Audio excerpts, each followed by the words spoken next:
Hello and welcome to this very surprising review of products.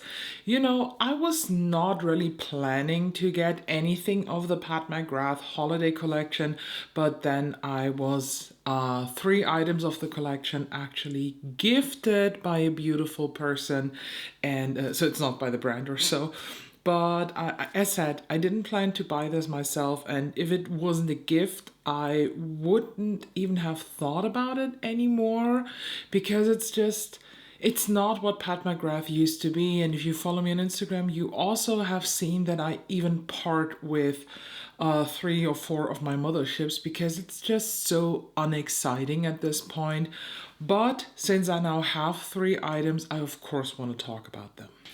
I do want to point out though that I'm not really promoting it. I just want to give a review and tell you then is it worth getting or not. But I just want to say that still at this point I'm restricted by the Pat McGrath social team because I criticized their mothership launch last year. So what I was gifted were 3 eyeshadow palettes from the collection. One of course being the big Luminous Legends.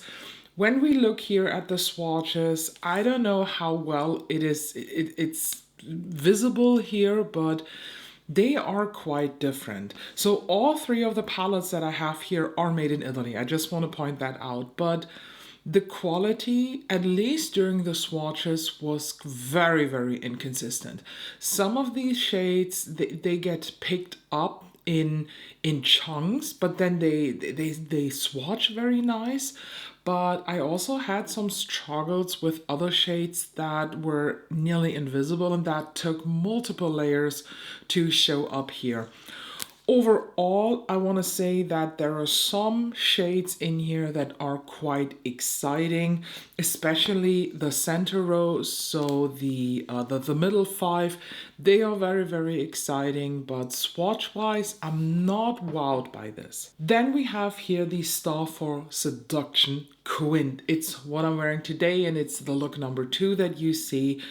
This, when we just look at the swatches, is divine. Honestly, I tried my best to capture the essence of this because the real star of this quint is the center shade here, Violet Supernova. I'm wearing it on the inner half of my lid.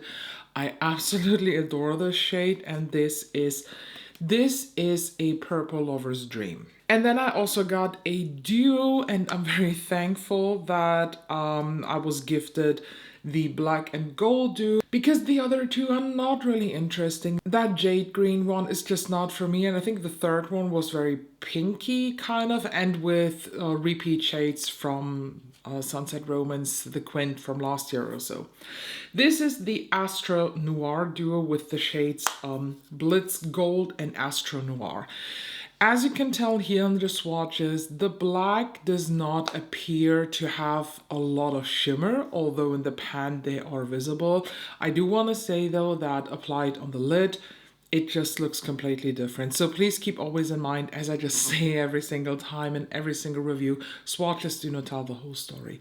With the gold shade, it is a pretty true yellow gold, and either you love this or you don't.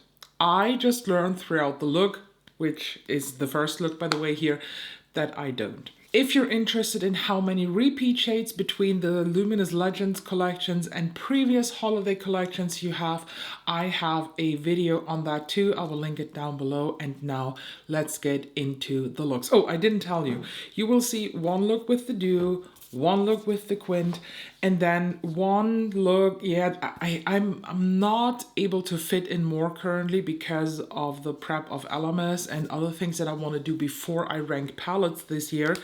One look with the Luminous Legends. So yeah, let's head into it now. Since the Astro Noir duo has, as the name says, only 2 shades and both are shimmery kind of, I will be pulling in something else, and because it is gold and black, I kind of felt like Beauty Bay Fury 2.0 might match the vibe. And yes, I could have put in a Pat McGrath palette, but no, I just don't want to. So I will be using the Fury 2.0 for the mattes and then the duo for the shimmer part. I'm starting with the shade Bagel over here, and I apply this in the crease, and then I bring it up towards the brows. I then tap into the shade Daffodil, whatever that is. Isn't that like a fabric or so? Or a bag? No, that's a duffel bag. But it's a nice bright yellow. And that one I apply on the inner crease part, and I bring this outwards by just flicking it. Usually I'm not so much into yellows, but I kind of want to create something that basically mimics the duo, so very dark and then light. And there is a black in that palette, but I don't want to use that since I feel like this black will not be 100% shimmery.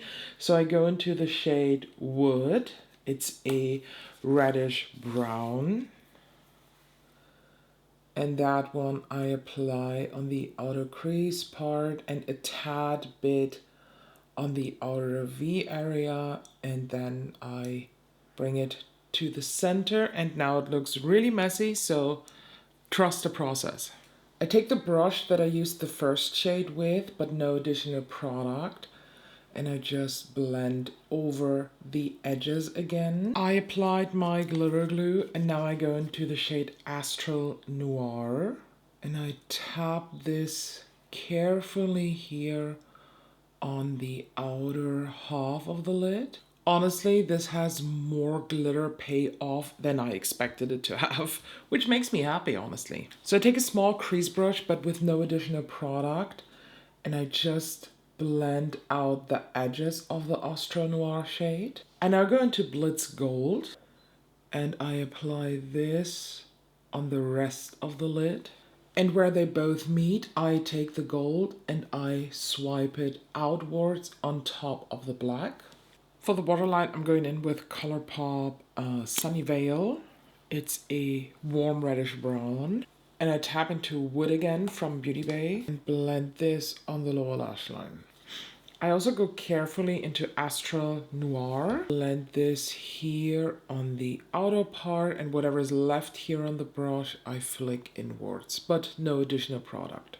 I can't really find an inner corner highlight in my singles or in the Beauty Bay Fury, so I take just the big Luminous Legends palette and I tap into the first shade that's called Golden Muse, because I do want to have something that is matching this golden vibe, but I don't want to have this intense yellow gold. That's not what I like in my inner corner.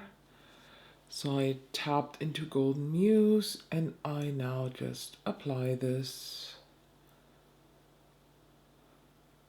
And I also fade it out here on the lower lash line and a bit in crease and inner part of the lid.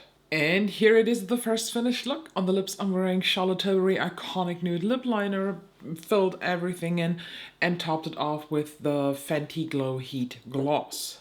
I want to mention in a very appreciative way that the fact that the gold in here is a true yellow gold is fantastic, because a lot of the golds that you find in different palettes are either very brassy gold, they have a lot of green like they're old gold, then you also have these champagne white golds, but true yellow golds, they are not easy to find without any weird undertone or without any weirdly added pigments to just manipulate that shade of gold.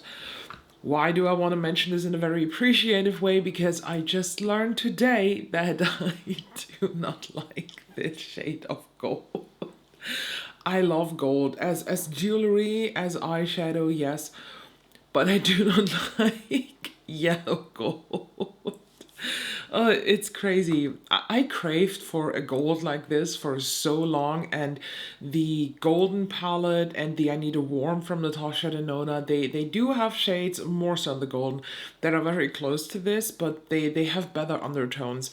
So I appreciate the fact that they did a true gold. I'm happy that they did, but I'm not the biggest fan. Could also be because of the mattes that I used, so I will use it definitely again to just see it. And now let's move on to the next palette. So the second look will be done with the Starfall Seduction Quint, and this has only one matte, so I try to work it in as good as I can. If I need some other mattes, I will pull in the Luminous Legends because there are 4 mattes, 3 mattes, 1, 2, 3, 4 mattes, yes. So I go into this one here. This is Infinite Infatuation, the only matte in the Quint. And I apply this on a bigger brush through the crease and blend it upwards. I already applied my glitter glue all over the lid, and now I go into the last shade. This is Neptune Noir. It's a very, very pretty shade.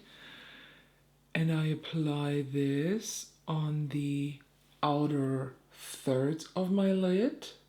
Kind of messy because I have a plan. Trust me, I have a plan. Because I now take a small brush with no additional product and I start to blend out the edges of this shade. And then I take the brush that I used the matte shade with and blend on top a bit to soften that blue. Next up I go into Violet Supernova, the star of this quint in my opinion. And I apply this on the rest of the lid. And then I added some of the matte on the first brush and now I go through the crease again. I now go into Eternal Ecstasy. This is a matte apparently with some shimmers. I kind of didn't see it first.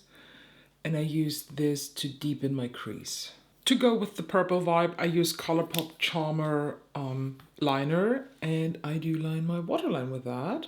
And I then tap into Eternal Ecstasy again and smudge this across the lower lash line. While I do not like mattes with shimmers in them, I actually like this one a lot because the shimmer completely disappears and then it just looks like a regular matte and it's very good to blend. I now tap into the True Matte, Infinite Infatuation again, and that one I use to blend the darker shade out and downwards for a smoky look. And now we have only one shade left in the quint. This is Pink Moonstone. And that one is my inner corner highlight. Here you have the finished look with Starfall Seduction. On the lips, I'm wearing a Charlotte Tilbury Iconic Nude Lip Liner. And I filled it in with the House Labs PhD Lip Glaze in the shade Macaron. Quick review on the quint before we head to the last look. It is exactly what I wanted to have, honestly. It is exactly what I expected this to be. And I am absolutely not mad about this. I mean, purple eyeshadow is quite timeless and is always a thing. It's just magical. I don't know what it is with purple eyeshadow, but it just gets me every single time. That's why I have such a hard time skipping the Roxa palette from Natasha Denona. But I want to point out that the true star of this quint is the shade here in the center, Violet Supernova. This is the fucking most beautiful purple, chromy, kind of dreamy, kind of ethereal, glitzy shade that I've seen in a while. But now let's move on to the last look of the video with the Luminous Legends Big Palette. And now for the finale here of this video, we're heading into the Luminous Legends. Honestly, there are more shades in here that I want to try. That one look is not enough, but as I told you in the intro, I just do not have the time capacity. I don't have the time right now to do multiple looks with this, but I will use it off camera and you will see my final thoughts then in December in the Alamus ranking.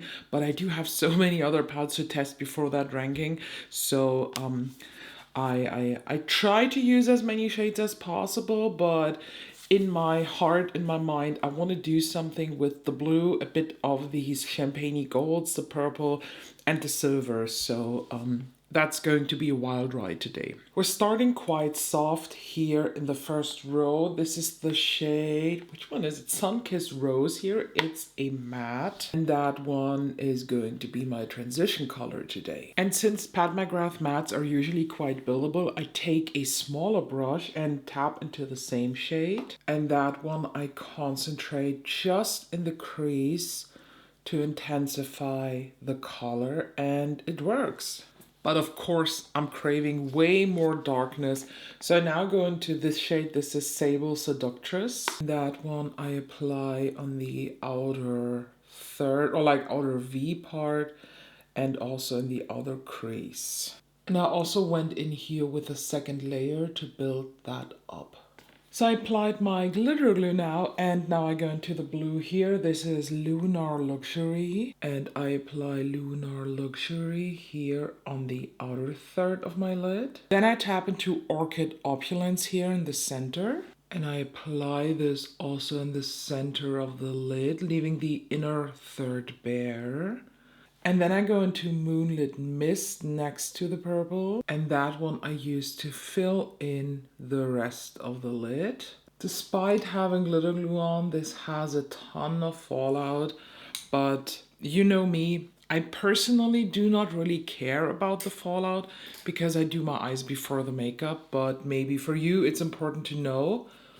I would suggest not only using the glitter glue, I would also suggest spraying your brush maybe with some Fix Plus or setting spray. I feel like a blue or light blue or silver liner on the waterline could be a bit too much, so I am skipping the liner, but I'm going straight into Sable Seductress. And I smudged this across the lower lash line, but I'm leaving the inner part bare. Oh my god, I just realized that the outer corner blue here on my lid is not Lunar Luxury. This one is Lunar Luxury. The blue here, this is called Celestial Cerulean. Oh my god, I'm so sorry. But Lunar Luxury, I think, is one of the repeat shades. So I wanted to use this, but I will skip it now. And I go into Platinum Lilac, although I'm not 100% sure if this is not a repeat too. But I like the color a lot. And that one I apply here as inner corner highlight, and then I use it to fill out that left out part on the lower lash line. And since I haven't done this in a while, I'm also bringing it a bit into the crease. The thing just is that for a collection that is called Luminous Legends, it makes sense to put in some repeat shades. Like, for example, Lunar Luxury. It was the center shade of the very first quint that Pat McGrath did in one of the holiday collection, and it was just bomb. I still have that quint. It was the Bronze Bliss quint. I just had to look. And Lunar Luxury is also the shade that, even if you cannot tell, has a bit of a dip going on because it was that good. And here we have now the finished look. Lip-wise, I went with Charlotte Tilbury Pillow Talk Fair and Black Honey lipstick by Clinique. I don't have anything to say than that I like the look. Honestly, it is a good look. It went on fine, and I see more combination methods. I, of course, went now with a very colorful look, a very colorful way of combining these mattes with the colors. But in that palette, you can, of course, go the other way and just combine the neutrals, the neutral mattes, which are, as you can tell, not colorful, with some of the golden shades and more neutral shades if you do not want to go out like this, and then maybe use the colorful shades as a pop of color like a lot of people like to do. But as said, I have nothing bad to say application wise and composition wise. I want to just end here the review with saying that if this was not labeled Pat McGrath, if I didn't knew that this is a Pat McGrath palette, I never would have guessed that this is a Pat McGrath palette, because the spirit, the specialness of Pat McGrath is just missing, in my opinion. If I rank these three palettes here, my least favorite is actually the Duo, but that is not a question of quality. Well, it is a question of quality, but for that in a second. It is mainly because of the gold. I just learned that very, very yellow-based golds are not for me. Quality-wise, let me just point out the fact that although this is called Blitz Astral, you know, Blitz Gold, Astro Noir, these are neither Blitz nor Astral shades. The old ones were baked. Honestly, the fact that she still names these Blitz and Astral is just, yeah. You can also spit in my face, honestly. Like, very dramatically, but it's not a Blitz, it's not an Astral shades. These were baked. These are not. My second favorite, not the Quint, would be the Mega palette. I do like it more than I expected. I do see the potential in variety here, and I do see the potential for a lot of beautiful looks. Honestly, I don't want to lie and just say that I hate it, that I don't like it because it is Pat McGrath. That's not the case. It is a solid, good palette. It is overpriced for what you get. But when you can get it maybe with a discount and she has sales all the friggin' time, I think it's worth grabbing for maybe, I would say, give it a good 50, 55. That is to me a price point that is absolutely doable for this palette, but not over 80 euro. I think it is 80, 82 euro or something, or 78 on the German Pat McGrath website. It is the same price as previous Mothership Megas, but you have less shades in here, and the packaging, although all Mega palettes were cardboard, this just feels a lot lighter than the others. And my favorite is actually the Quint. To be honest, I love the Quint. I love the composition. The Quints from last year, I still have all 4 of them because they were just so good. And because we didn't discuss this in the intro, I just wanted to say that the 2 purples that you have in here are not the same. And let me just show them swatched side by side. They do have a similar finish because both have these ethereal, borderline holographic glitters going on. But this one here is from the Luminous Legends, Lunar Legends, I wanted to say. And this is the one from the Quint. So one is very much darker in the base. The other one is much, much lighter. And they are different enough, definitely. They make a good duo. I think when you combine these with a nice purple matte even, you get a very, very beautiful monochromatic look. But just as said, that special thing, that spark, that luxurious that you get when you think of Pat McGrath, of old Pat McGrath, is not really coming from these. Are these good? Absolutely yes. There is really, really nothing to complain about, but first of all, this is not Pat McGrath quality. This is a decent, a very good quality, but maybe the brand should think about a rebrand, maybe. If they want to change directions into this, I think that is completely fine, but then they have to reevaluate what kind of pricing they're aiming for, because if this is the direction that they are going for, then the prices are too high. So let me please know, what do you think? Is it really worth it? Will Pat McGrath do a comeback in 2025? Personally, I don't think so. I'm curious now to hear to read your thoughts. Thank you so much for joining. Make sure to subscribe so you do not miss out any of the videos. LMS is just so close, and I hope I can see you in the next one.